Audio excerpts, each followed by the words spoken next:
We had Steph Curry's high school coach on a while back, and we asked the same question, and I'm curious to see what you're gonna say. What's the moment that you've gotten the most mad as a coach? Oh my God, there's been so many times I've been angry, mad. I can't think of the worst one, but again, David Lee was in school. Well, let's take that back. Take that back. I've had some moment. Brad Beal. People don't know that I had to kick Brad Beal off my team his sophomore year. Jeez, really? And he was again. They're all when they come into your high school, whether it be eighth or ninth grade, whatever. They're kids. You know what I mean? And they're Yeah. growing up. They're immature, and some come in as disrespectful.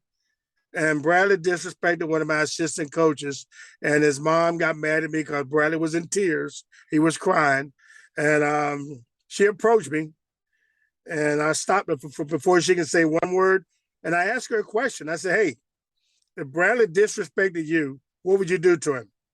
And her response was, "I'll hang him." I said, "There you Dang. go. Bradley disrespected one of my assistant coaches. He's not going to do that here at Chaminade." And she understood. Have you ever gotten thrown out of a game? If I haven't gotten thrown out, Yeah. I've gotten technical fouls. I've never got. I'm pretty. I I take that back. I've gotten a lot of technicals, and I should have gotten thrown out a few of them, but the referees knew that they were in the wrong. You know, referees are Yeah. smart when they make bad calls or a player does something that doesn't warrant a technical. They understand, and when I get after them, I let them know. But again, I've been fortunate. No, I've never gotten thrown out of a game. Shifting to Bradley Beal, was there talk before he came into high school that he'd be this really big and good player, like possibly going to the NBA and D1? Yes, it was. It was. When he was in the sixth grade, Bradley was shooting 3 pointers from well behind the college NBA 3 point line as a sixth grader. And most sixth graders, you guys don't know, when they shoot a set shot today, most of them, because they're not strong enough to get the ball up and elevate, you know. Bradley was doing that in the sixth grade. He was getting that ball up and getting elevation and making them consistently. And that's when we knew this kid's gonna be special. Yeah, and obviously you coach Jayson Tatum too. And I think it was an interview. Jayson said that he wouldn't be where he was without Bradley Beal. What are your thoughts on that? Or what do you think Bradley did like on and off the court that made Jayson say that about him? Bradley was like his big brother, and they're both from the same hood in St. Louis. There's a community by name of where I coach now, University City High School, in their area, and they both grew up in the same hood, and their moms knew each other very well. Bradley's mom, Bester, taught PE and coached volleyball at University City High School. Jason's mom played under Bester Bill. How about that? And they're real tight family per se. And Bradley really took him under his wings. He used to bring him to school. When Brad was in high school, he picked Jayson up when he was in middle school and bring him to school. And Bradley didn't have to do that, but he did because again, that's a testament to who Bradley is as a person today. I want you to think of freshman Bradley Beal. What kind of growth did you see between him as a freshman and him as a senior? Bradley, he was a skinny. I wish I could show you the picture, but I can't. He was a skinny little freshman, just as well as Jayson. They both were skinny and weak. But I think investing in the weight room again, that's the beauty of coaching. I love it because you get a chance to watch these kids come in and grow from freshman to sophomore, junior to senior year, and each year Bradley's body matured and got getting muscles. He began to get that muscle tone each year, and from his freshman, by the time he was a senior, I can say Bradley was ready for the NBA. I had the NBA scout tell me Bradley's ready right now, but he had to go to Florida for 1 year, of course. But he could have came out of high school right away. Well, I'm gonna go. Let me go back real. Let me go back. Let me finish up with Bradley real quick. Like Okay. I take my team to team camp every summer, and when this particular Bradley was coming out of eighth grade, going into his freshman year, and I took my team to Bill Self's KU team camp. And we had our coaches meeting, and I knew Bill Self. I played against Bill Self in college, and we were real good friends. So after the coaches meeting, I approached Bill. I said, "Bill, remember this name, Bradley Beal." And he looked at me like, "What the heck are you talking about, Kelvin?" I said, "Bill, just remember that name." He said, "I tell you what, I'm going to send one of my assistant coaches over to your first game." All right. He sent Curtis Townsend, his top assistant, to our first game of the team camp. And Bradley ran off 9 threes in a row in the first game. And I saw Curtis on his phone. He was calling somebody, but the next game, Bill Self, Joe Dooley, Danny Manning, all the assistant coaches were at Bradley's next game watching him. And we all had a social. At the end of the day, we went to a bar, all the coaches, and I walked in. Bill Self said, "Come here, man. I got to have him. Tell me what I got to do. I got to have Bradley here at KU." That was his first offer was from Bill Self, and the rest was history. So you're praising Bradley right now, but has there ever been a player that you really didn't have a lot of confidence in that really surprised you? That was Jayson Tatum. I had no earthly idea, and I'm amazed when I watch Jayson, what he's doing today at such an early stage in his career, early age. I didn't think he was going to be doing what he's doing. He's probably the face of the NBA right now, along with some of the other players, but he's right up there in this discussion for MVP of the league. And I had no idea coming out of high school he would do that so quickly. And Jayson Tatum always seems like this really calm and chill guy. Was he like that in high school too? Yeah. I was like, he was that guy. He was a calm and chill guy off the court. But when Jayson stepped on the court, he was a killer. And Jason's one of those guys, he and Brad, but Jayson would take your heart out, man. And you can see what he's doing now. And he doesn't show no mercy. When he gets going, it's over. When they go head to head in the NBA, who do you go for? I wear my Wizards jersey and my Celtics jersey. I'm split down the half, man. I'm red and green during that day. I just love watching them go. But again, they compete. Again, I got some pictures where they're going after a loose ball and they're getting after each other. I love it the way they compete. And that's what they were taught in high school. Are you aware that Jayson Tatum has a YouTube channel? Or back in his high school days, he made a video of how to tie a tie. I was aware of it, yes, but I didn't know it was in existence, though. And there's also another video. Do you know Matthew Tkachuk? Do you know the Tkachuks? Yeah. Yeah, it's hockey guys. They're Chaminade family, yeah. Were you teaching at Chaminade or just coaching? Did you have any? I was teaching PE at the time. And Tkachuk came through my PE class. How was he in high school? Oh, he was a good kid and great hockey. You knew he's going to be great. He had the genes, his father, and his father's a great guy too. He cracks me up. He'd always pick little Keith up, but at the end of the day, he'd pick him up and I walked by. I'm doing outside duty to high school, and I walked by his SUV, and he's smiling. All those teeth be missing, He'd be missing some teeth. I said, good. He scared me one day when he smiled. I was like, man, that doesn't look like you, but that's a hockey player. You know what I mean? Black eyes, missing teeth, but I knew his son was going to be really good when he watched him in high school. As a matter of fact, he didn't finish his career at Chaminade. He went off to some academy, and at an early age because he was that good. Yeah. And you only coached Jayson Tatum for 1 year, but do you have a most memorable moment from him? Yes, I do. He had his camp this summer at Chaminade, and I dropped by to visit him and see him for a little while. But we were both standing in Chaminade's gym, and I pointed to a spot on the floor. I said, "You remember that spot right there?" He started laughing. He said, "Yes, I do, Coach." We were playing DeSmet High School, one of our rival MCC schools within our conference, and the head coach of DeSmet was trying to. They weren't in the penalty at the time, but they were trying to foul us to get us to that point, And I was kind of laughing a little bit because it was seconds to go in the game. And I ran a play for my senior point guard. Remember that Jayson was just a freshman. And I had no idea, but I ran a play and my senior point guard got the ball in and he immediately passed the ball to Jayson. Jayson took 2 dribbles and pulled up just beyond the half court and drilled a 3. I was like, oh my God. And the game over. You know what I mean? And those are moments you never forget, but that lead to kind of like what we say stardom. Jayson was the only freshman that I only had was the MVP of our conference as a freshman.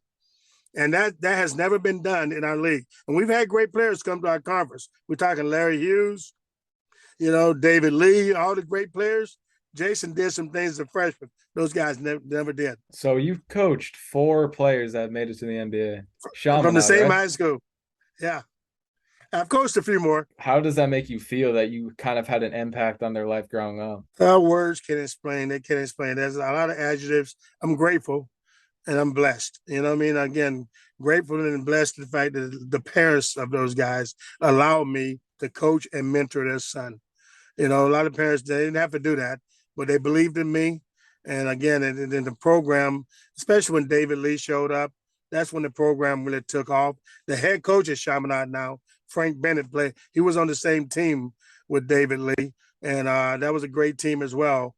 But again, those parents would have, we set the foundation for what's to come and what is now at Chaminade College Prep, which is a great high school program. You still keep in touch with any of those 4 players today? Every day. Wow. I'm a Christian, Awesome. man. I believe in God.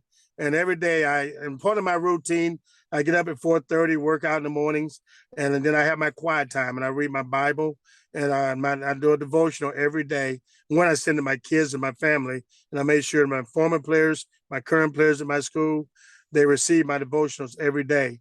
And I believe in getting that day off to a great start that way with the Lord. And again, they're thankful for it. I get things like, thanks, coach. I needed that from those guys. And it's a daily thing which I do Monday through Friday with my team, my former players. When you're watching them play on the court, do you ever look for something that you taught them now that they're in the NBA?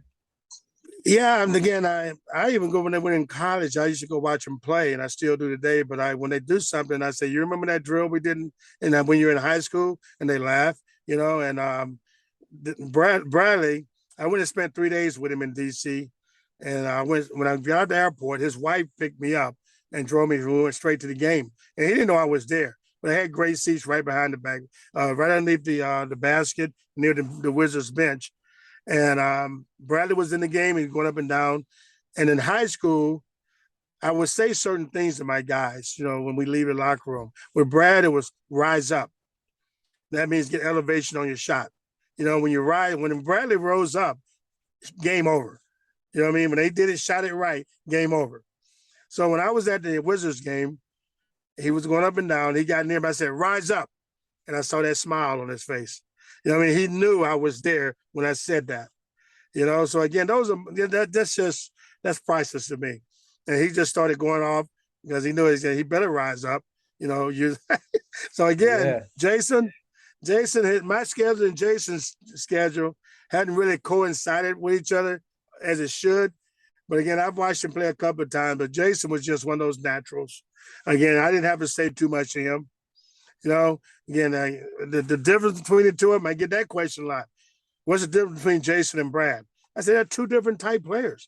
You know, Jason's he's 6'11", maybe close to 7 foot, but he's a guard and he's more versatile than Brad. He can go inside, take you down low, at the elbow, shoot the 3.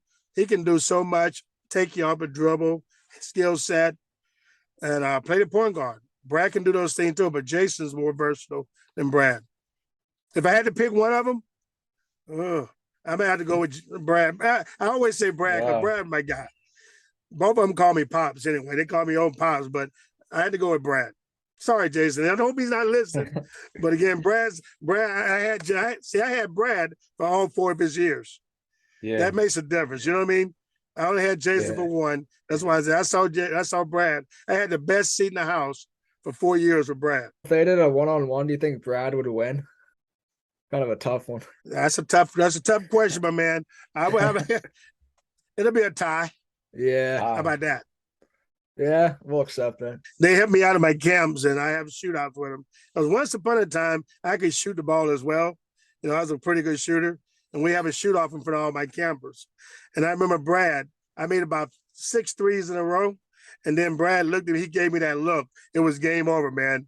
And he put on a show, man. The kids loved it. Same thing with Jayson. They give you that look, man. When they give you that look, the game is over. I had no chance. At the camp, how much does it mean to the kids to have those 2 guys there? I'm sure they look up to them. It means everything. It means a lot to those kids. And I think the kids are more interested in what kind of car they're pulling up in than they are as a player. Because when he's coming, they'll run to the door and look outside. What kind of car is he driving? What kind of cars do they pull up in?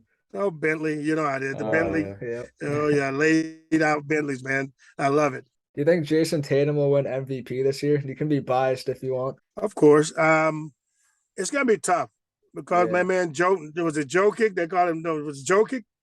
Yeah. And the Greek Freak and those guys, Luca, he's in good company, but it's going to depend on how well the team does. If his Yeah. team goes in the playoffs and they make the finals, maybe, I think he can get the MVP.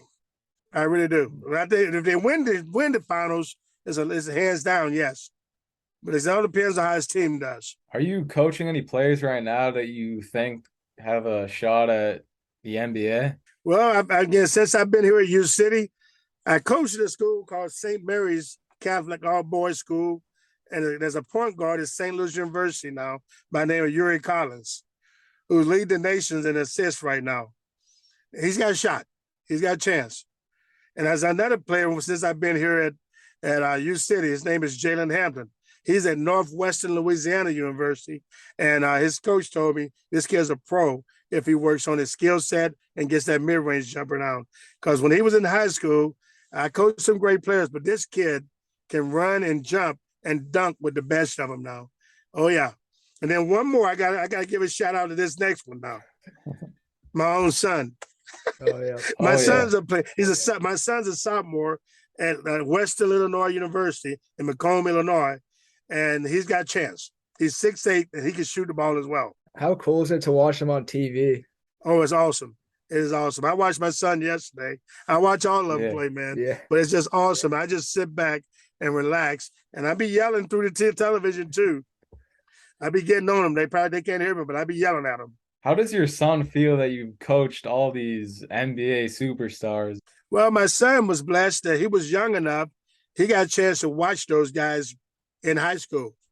And he got a chance to watch how they went about their business, of their routine, their workouts. And my son picked up on that. And he used to work out with those guys. You know what I mean? So my son's been blessed from that standpoint. And a few years ago, I was the head coach of a Jordan Brand game in Charlotte. And we had Bradley senior year, Rivers, Anthony Davis, Nick Kabanga, and all these great players. And my son went along with me. He was in like the fourth grade at the time. And again, watching these players on the court, getting out there playing one-on-one with those guys are things you'll never forget. And I never forget this, man. That whole week in Charlotte, everybody's looking for Michael Jordan. Where's Michael? This is his game. You know, it's the Michael Jordan Brand game. But Michael Jordan wasn't around. So game day, again, we had shoot around, no Michael Jordan. We were like, what the heck? So the night of the game, me and my assistant coaches are standing out before the game in the hallway, going over the game plan before the game. And we hear a door open at the end of the arena, open and close. And lo and behold, Michael came in with his beautiful fiance at the time. And they came walking in and turned and came walking towards us. And I was in awe. I didn't know what to say. I was like, wow. And they got close enough. And you know how you give the head nod, the head, you go like that? Like, what's up? What's up? I did that with Michael. He did the same thing. What's up, man? Wow. And kept walking. So he goes into a room and disappears. And right before the game, they came in and took both the East and West team in that room where they had the chairs lined up and Michael Jordan was sitting in front of the players. Keep in mind, my son walked in with Bradley Beal because he and Bradley were close, and he's sitting in a chair right next to Bradley, listening to Michael Jordan go over his life, talk about his life to those players, and my son couldn't take his eyes off of him. You know what I mean? That stuff is priceless, man. Priceless. And then we took a picture with Michael Jordan at the end of the day. So we get back to St. Louis. He's in the fourth grade. He goes to school telling his peers about that. They didn't believe him. No way, you don't need to take a picture. I said, son, don't relax, son. That picture will be here soon. He takes to me. The picture shows that he takes it to his school. Boy, he's like a star now. Wow. But to end this story, my son wrote he did a project, wrote an essay on that Michael Jordan speech. I get a copy of it, and my son remembered that speech word for word. Wow. That's good stuff right there. I love that. And again, like Michael Jordan never ate junk food. He never ate a hot dog. You know, he took care of his body. Yeah. And he said he told the players, I arrived when I hit that shot against Georgetown, the national championship game. I went from Michael Jordan to MJ when I hit that shot. I'm just curious, is Michael Jordan the best basketball player of all time? Hands down. I know LeBron, there's a lot of LeBron people out there, lovers out there, but I just watch these guys. I'm a coach, and I dissect it. I study the game.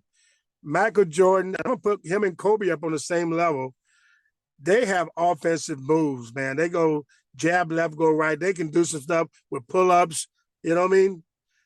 You watch, I'm not knocking LeBron now, but you watch LeBron James play on a half-court situation, you two guys can guard him.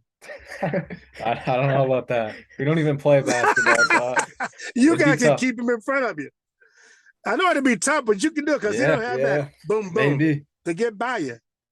But when he's coming downhill, when he's going towards the basket on a fast break, get out of the way, boys. All right, we'll ask one more question. So yes, I know you love the game of basketball. What's your favorite basketball moment? It can either be playing, coaching, or even watching on TV. Can you see this ring? Oh, yeah. That's pretty shiny. That's my state championship ring. We won it Bradley Beal's sophomore year. Wow. The state championship. That was a moment I never forget because we wasn't supposed to win that game. We were playing against the number one team in the state of Missouri called Grandview, and they had a player by the name of Alec Burke, who's in the NBA today. And that cast of characters at Grandview, they were loaded. They had every piece of the puzzle you can think of, bigs, athletes, Alec Burke, a shooter, point guards. They had it all. But we weren't supposed to win that game, and they were undefeated at the time. And we came in there with a game plan, though, and Bradley got it going, you know what I mean? And the rest of my players, my role players, we stayed the course of the game plan and ended up winning that game by 12. And that was a highlight of my career.